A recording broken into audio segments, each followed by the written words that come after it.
जरा सोचो, आपने किसी सरकारी नौकरी के लिए एग्जाम दिया है, आपने जनरल कट ऑफ पार कर लिए, फिर भी आपको नौकरी से डिस्क्वालीफाई कर दिया जाता है।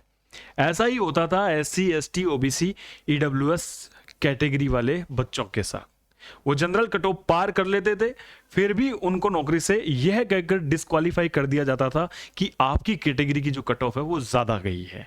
अब ऐसा नहीं होगा, ये धोखा अब नहीं होगा। सुप्रीम कोर्ट का एक नया आदेश आया, इस सेशन में हम चर्चा करेंगे उस आदेश के बारे में। आदेश क्या है, किस बेस पे आया है, और साथ में आगामी जो भर्तियां हैं उनमें कितने बड़े बदलाव होंगे। ये फैसला अब सिर्फ राजस्थान तक सीमित नहीं रहकर पूरे भारतवर्ष की जितनी भी भर्तियां हैं उनमें सब में लागू होगा। देखो, मैं आपको बात बताता हूं, सबसे पहले मामला समझते हैं। मामला क्या है?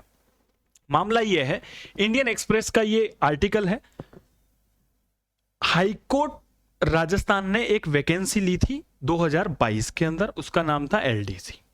एलडीसी जो भर्ती है उसके बारे में मैं आपको ये बता दूं कि वो 2 फेज में होती है। फर्स्ट होता है रिटन और सेकंड होता है टाइपिंग।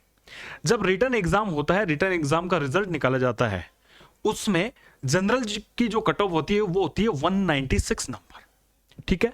और ओबीसी की कट ऑफ जनरल से भी ऊपर जाकर 230 पर चली जाती है।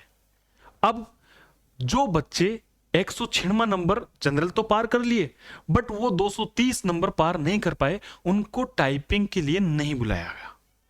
अब बच्चों ने ये देखा कि उनके साथ में हुआ है धोखा। उन्होंने रिट लगाई हाई कोर्ट में, और उनके पक्ष में हाई कोर्ट ने फैसला भी दिया। बाद में जो एजेंसी एग्जाम करवाती है वो सुप्रीम कोर्ट जाती है, और सुप्रीम कोर्ट हाई कोर्ट के उस फैसले को बरकरार रखता है कि जो बच्चे 196 से ऊपर नंबर लेकर आए हैं उनको टाइपिंग दोबारा कराया जाए।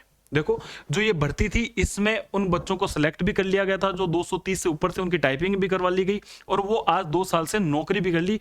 अमूमन उनका जो है प्रोबेशन भी पूरा हो चुका है। अब जो नए बच्चे हैं उनका क्या होगा, और आगामी भर्तियों पर इस पर क्या असर पड़ेगा, ये बात करेंगे हम इस वीडियो में। देखो, सुप्रीम कोर्ट ने जो फैसला दिया है वो फैसला क्या है, पहली बात ये समझते हैं। सुप्रीम कोर्ट ने ये फैसला दिया है कि जो जनरल कैटेगरी है वो कोई कैटेगरी नहीं है। जनरल कैटेगरी एक ओपन कैटेगरी है। ओपन कैटेगरी है यानी इसमें जो है कोई भी आ सकता है, चाहे एससी हो, एसटी हो, ओबीसी हो, ईडब्ल्यूएस हो। अच्छा, इतने दिन क्या प्रॉब्लम आ रही थी? जो एग्जाम 2 फेज में, 3 फेज में, जैसे आरएस का एग्जाम होता है वो किस में होता है, प्री होता है, मेंस होता है और इंटरव्यू होता है। 2 या 3 फेज में होते हैं। उनमें क्या कहा जाता है, भर्तियों जैसे आरपीएससी है, अधीनस्थ बोर्ड है, ठीक है, इनका क्या कहना होता है कि डबल बेनिफिट नहीं देंगे। डबल बेनिफिट यानी उनका यह मानना था कि अगर आप ओबीसी कैटेगरी से हैं तो या तो आप फर्स्ट चरण में फायदा देंगे आपको, या सेकंड में। ये क्या करते थे, जो फाइनल मेरिट आती थी उसी में कैटेगरी का फायदा देते थे, फाइनल से पहले नहीं देते थे। यानी अगर आपने प्री दिया है और प्री की कट ऑफ जो ओबीसी की कट ऑफ, सॉरी जनरल की कट ऑफ से अगर ऊपर चली गई है ओबीसी की, भले ही आपने जनरल पार कर लिया हो, ओबीसी पार नहीं किया है, तो आपको क्वालिफाई नहीं किया जाता था। लेकिन अब क्या होगा, अब कभी भी जिसने जनरल की कट ऑफ पार कर ली उसको पहली बात उसमें क्वालिफाई करना मैंडेटरी हो गया। डबल बेनिफिट के नाम पर अब धोखा स्टूडेंट्स के साथ नहीं होगा। आपके पास में अगर SC, ST, OBC reserve category का लाभ है, इसका मतलब यह नहीं है कि आप जनरल में क्वालिफाई नहीं कर सकते। इसका मतलब यह नहीं है कि अगर आप जनरल क्वालिफाई कर लिए तो आप मेरिट में नहीं आ सकते। सीधी सी बात है, अब अगर आप जनरल क्वालिफाई करते हैं तो आपकी मेरिट जनरल के अकॉर्डिंग बनेगी और जनरल की सीट आपको दी जाएगी। फायदा क्या? फायदा एक तो है कि जो जनरल में गया उसको जनरल की सीट मिल जाएगी। दूसरी बात यह कि जो स्टूडेंट अपनी रिजर्व कैटेगरी में है और उनके नंबर कम है जनरल से, तो उनको रिजर्व कैटेगरी में फायदा मिलेगा। मेन फायदा जो मिला है वो ये डबल बेनिफिट वाला मिला है कि अगर 2 एग्जाम होते हैं, 3 एग्जाम होते हैं, तो आपको यह कहकर नहीं रोका जाएगा कि आप डबल बेनिफिट ले रहे हैं। अगर आप पहला चरण है, पहला चरण में अगर आपने जनरल से पार किया तो आपको उसमें क्वालिफाई किया जाएगा, अगला चरण के लिए आपको क्वालिफाई करेंगे और फाइनल में भी आपको आपकी कैटेगरी का फायदा दिया जाएगा। और बेसिकली सुप्रीम कोर्ट का यह कहना है जनरल कोई कैटेगरी नहीं है, ये ओपन है, अनरिजर्व है, किसी भी जाति की कैटेगरी नहीं है। हम अमूमन क्या कहते हैं कि जनरल जो है ये इस कास्ट की है, शर्मा है या राजपूत है, वो इस कैटेगरी में आते हैं। वो कैटेगरी में कोई नहीं आता, ये ओपन कैटेगरी है। ये परिभाषा दी है सुप्रीम कोर्ट ने। अब इस परिभाषा से बहुत बड़े बदलाव होने वाले हैं, बहुत बड़े बदलाव, जैसे आरपीएससी हुई, एसएससी हुई या अन्य जितने भी बोर्ड्स हैं, उनको पहली बात तो ये करना होगा कि जनरल से ऊपर जिसकी भी कट ऑफ पार करते हैं उनको मेरिट वाइज जनरल से उनको काउंट करना पड़ेगा और जनरल में उनको सीट देनी पड़ेगी।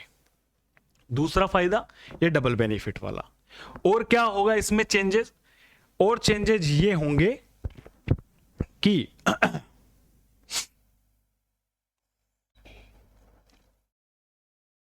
अब जो है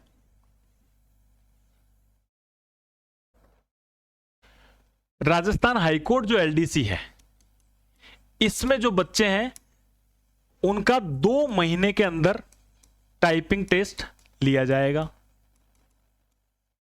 जिन्होंने 196 से ऊपर ज्यादा नंबर लिए। साथ ही ऐसी भर्ती परीक्षाएं जो पूर्व में हुई है, उन पर जो स्टूडेंट्स है जिन्होंने जनरल कट ऑफ पार की थी और उनको डिस्क्वालीफाई किया गया था, वो लोग हाई कोर्ट या ट्रिब्यूनल कोर्ट इनमें जाकर सुप्रीम कोर्ट के इस फैसले को, सुप्रीम कोर्ट का जो ये फैसला आया है उसको आधार मानते हुए अपने पक्ष में निर्णय करा सकेंगे और उनको उन भर्तियों में शामिल कराया जा सकेगा। भविष्य में कोर्ट केस कम होंगे, इस बात पर बहुत बारी कोर्ट केस हुए हैं, ये कोर्ट केस जो है कम होंगे, डिक्रीज होंगे जब। और जितने भी ये बोर्ड्स हैं जैसे आरएसएसबी है, आरपीएससी है, ये अब इन नियमों को अपने नियमों में शामिल करेंगे। ठीक है, बात समझ में आई?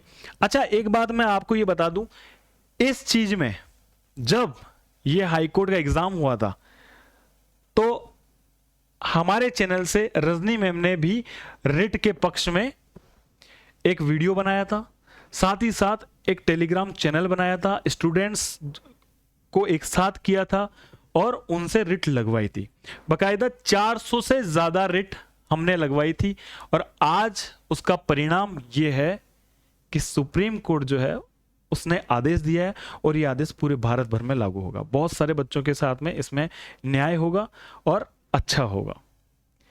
अब जो एलडीसी वाले हैं, कई बच्चे हैं उनके ये डाउट है मेनली कि सर हमने रिट नहीं लगाई, क्या हमें फायदा मिलेगा? देखो, हाईकोर्ट का जस्ट अभी ये सेशन खत्म हुआ है, सर्दियों वाला, छुट्टियां चलती है हाईकोर्ट में, और अब कोई ना कोई फैसला आएगा। मात्र 2 महीने के अंदर एग्जाम होगा। ठीक है, जिन बच्चों ने रिट नहीं लगाई है, अगर वो चाहते हैं शामिल होना, वो चाहे तो रिट लगाएं, वो चाहे तो हाईकोर्ट के फैसले का इंतजार करें और टाइपिंग जो है वो अपनी अभी से स्टार्ट कर दें। क्यों? टाइपिंग स्टार्ट करने में क्या आपको कोई घाटा है? कोई घाटा नहीं है। आज से ही टाइपिंग स्टार्ट कर दो, नहीं तो बाद में पछताओगे। अगर आपको पास कर दिया फिर बाद में आप पछताएं नहीं, इसलिए टाइपिंग स्टार्ट कर दें, क्योंकि 2 महीने के लिए ऑर्डर दिए गए हैं सुप्रीम कोर्ट के द्वारा कि आप जो है एग्जाम 2 महीने में कंडक्ट कराएं। तो ये कंफ्यूजन भी अब आपको दूर कर लेनी चाहिए कि आपको टाइपिंग स्टार्ट कर देनी है, चाहे आपने रेट लगाई चाहे नहीं लगाई। ठीक है, ये अगर वीडियो आपको पसंद आया तो इस वीडियो को आप लाइक करें और उन बच्चों के साथ शेयर कर दें जिसके साथ में किसी भी भर्ती परीक्षा में ऐसा हुआ है, उसने जनरल कट ऑफ पार की है और